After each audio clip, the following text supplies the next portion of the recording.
Son of Laughter, from Genesis 12 through 21. Years passed, and things didn't get any better. People were still just as cruel and mean to one another. They still got sick and died. God's world was still full of tears. It was never meant to be like this. But God was getting ready to do something about it. He was going to make all the wrong things right, and he was going to do it through a family. Abraham, God said, how many stars are there? God was about to tell his friend a wonderful secret.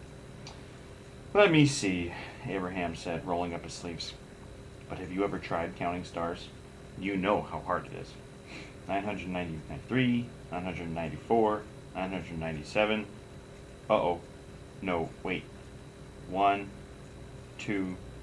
Of course, he kept losing count. Too many, he said. Guess what? God laughed. I will give you so many children and grandchildren and great-grandchildren, you won't be able to count them either. Abraham couldn't help giggling at such a wonderful idea. But he stopped himself. How could he have a family? Don't be silly. He didn't have any children, let alone grandchildren. He wiped away a tear. Anyway, it was far too late for him to start having babies at his age. He was 99 years old. What could God mean? Abraham, God said, believe me. And then God told Abraham his secret rescue plan. Abraham, I will make your family very big, God promised, until one day your family will come to number more than even all the stars in the sky. Abraham looked up at the dark night sky, thick with stars.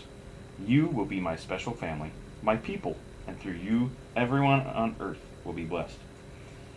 It was an incredible promise. God was going to rescue the world through Abraham's family. One of his great-great-great-grandchildren would be the child, the promised one, the rescuer. But it's too wonderful, Abraham said. How can it be true? Is anything too good to be true? God asked. Is anything too wonderful for me? So Abraham trusted what God said more than what his eyes could see, and he believed. Now when Abraham's wife, Sarah, heard God's promise, she just laughed to herself. But it wasn't a happy laugh. It had tears in it. She'd always wanted a baby. Could her dream come true? Could she really have a baby when she was 90 years old?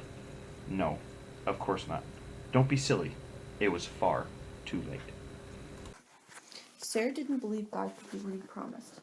She had forgotten that when God says something, it's as good as done. Of course, it was as easy for God to give her baby a son as it was for him to make all the stars in the sky. Sure enough, 9 months later, just as God had promised, Sarah gave birth to a baby boy. They named him Isaac, which means son of laughter, and Sarah laughed. But this time, it was a glorious, happy laugh. Her dream had come true. God would do as he promised. He would always look after Abraham's family, his special people. And one day, God would send another baby, a baby promised to a girl who didn't even have a husband. But this baby would bring laughter to the whole world. This baby would be everyone's dream come true.